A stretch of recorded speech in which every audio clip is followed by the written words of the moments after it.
Damia. Dana lintas langsung dari Melaka hari ini pula kita akan meninjau sejarah dana. Bukan itu saja, wartawan berita RTM di sana turut akan menyusur seni mempertahankan diri iaitu silat. Dan tetapi sebelum itu kita lihat dahulu apakah inisiatif terbaru Taman Buaya dan juga Rekreasi Melaka bagi menarik pengunjung ke sana. Jadi Nur Syafina Sari, teruskan dengan laporan anda. Taman Buaya dan Rekreasi Melaka sedang merancang untuk membuat pertukaran haiwan dengan zoom negara bagi menarik kedatangan pengunjung. Pengerusi operasinya, Muhammad Sarat Abdullah berkata, cadangan itu melibatkan pertukaran haiwan termasuk rusa dan buaya yang ketika ini berada di bawah kendalian Taman Buaya itu. Jelas beliau, inisiatif berkenaan bertujuan untuk memberi kelainan kepada taman buaya berkenaan. Katanya, buat masa ini, selain buaya, haiwan lain yang dijaga di taman ini adalah rusa, burung emu, ayam Belanda, angsa dan rakun. Lepas ini akan kita adakan berbagai aktiviti. Mungkin kita tambah aktiviti seperti burung atau binatang-binatang yang lain ikut yang pertukaran antara pihak zoo negara dan antara kita lah. So terkait ini kita belum tahu lagi apa binatang akan ditukar. Macam ni sebelum ini kita tak ada rusa. Sekarang ada rusa, kita ambil zoo negara.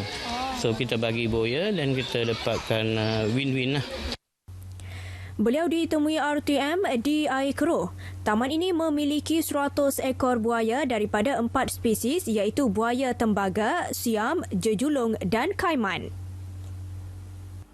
Secara hubungan Melaka Turki, Surat khas Sultan Mahmud Al-Fatih menjemput Sultan Melaka Sultan Mansur Shah bersama Hang Tuah ke Istanbul dan menjalinkan kerjasama sekitar tahun 1453 memerlukan bukti-bukti sahih untuk disahkan sebagai penemuan sejarah. Muhammad Amir Muhammad Ruzi bertemu pengurus besar Perbadanan Muzium Melaka untuk perinciannya. Dr. Muhammad Nasruddin Rahman berkata, buat masa ini perkara tersebut hanya didengari berdasarkan satu sumber. Jelasnya setiap bukti sejarah memerlukan pelbagai sumber sebelum dapat disahkan. Bagaimanapun beliau tidak menolak fakta mengenai kedatangan Hang Tuah ke Turki kerana ia dicatat melalui hikayat Hang Tuah dalam bab ke-26.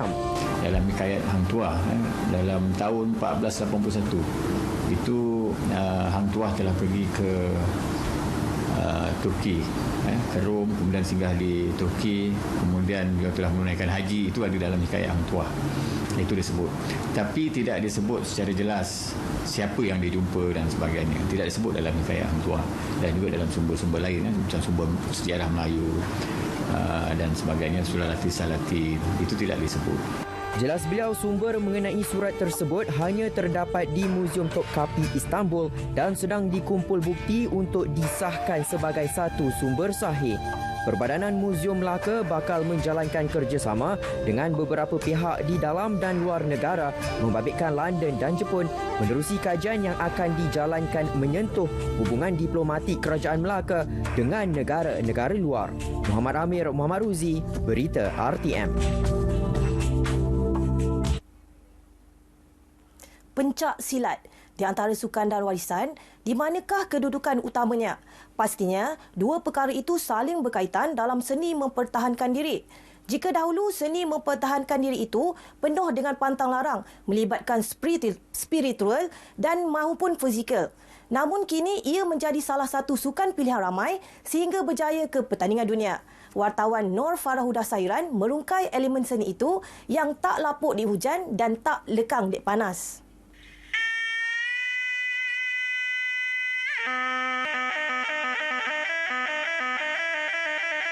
Seni mempertahankan diri ini digambarkan sebagai tradisi lama yang merangkumi pelbagai aspek melibatkan mental dan spiritual, pertahanan diri dan estetika. Ketua Jurulatih Silat Kunci Melayu Sikume, Syarizan Syed Omar berkata, walaupun generasi muda kini lebih berminat untuk mempelajarinya kerana sukan, namun adalah menjadi tugas pengajar untuk menerapkan elemen warisan dalam pembelajaran mereka. kita memutabatkan lagi sukan silat ni lebih kepada adat lah. Adat iaitu kita berdisiplin atas seni silat, iaitu sama, konsep yang sama juga, cuma yang berbezanya cara latihan. Dulu kita ke arah seni, sekarang kita banyak menggunakan sains dan sukan. Dulu dia ke arah adat kan. Beliau ditemui RTM di Gelanggang Sikume, Batu Berendam. Jelasnya, walaupun tujuan latihan bagi memantapkan lagi pergerakan untuk menghadapi pertandingan, namun secara tidak langsung ia meningkatkan martabat seni warisan pencak silat. Saya turut menemui atlet sukan Malaysia Sukma Melaka yang bakal mewakili negeri ke Sukma Johor pada Mac 2021.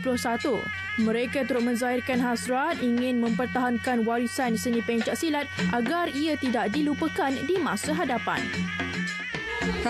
Arwah atuk saya seorang jurulatih dan seorang pesilat. So setiap kali ada latihan di waktu malam ataupun petang, saya akan ikut perlahan-lahan. Dan daripada situ saya perlahan-lahan ikut, rentak, dan saya suka dengan ketangkasan, suara yang kuat, dengan cara silat seni dan silat olahraga.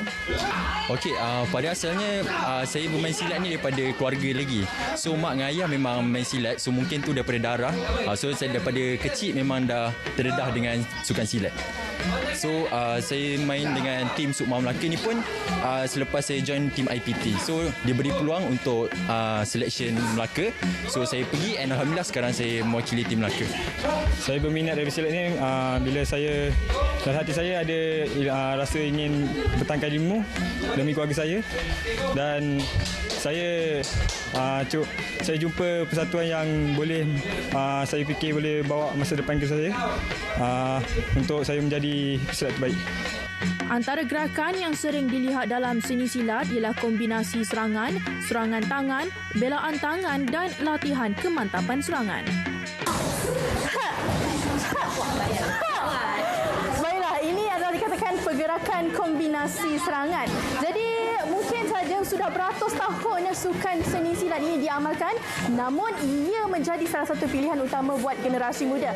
Lihat saja di belakang saya ini, rata-rata adalah golongan remaja yang sedia mendominasi seni mempertahankan diri ini bukan sahaja kerana sukan, tetapi untuk memartabatkan lagi seni warisan silat agar tak lapuk di hujan, tak lekang dek panas.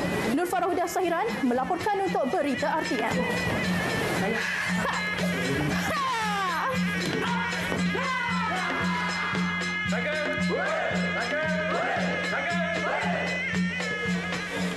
Laporan itu mengakhiri lintas langsung dari Melaka. Saya Nur Syafinasari kembali ke Angkasa Puri.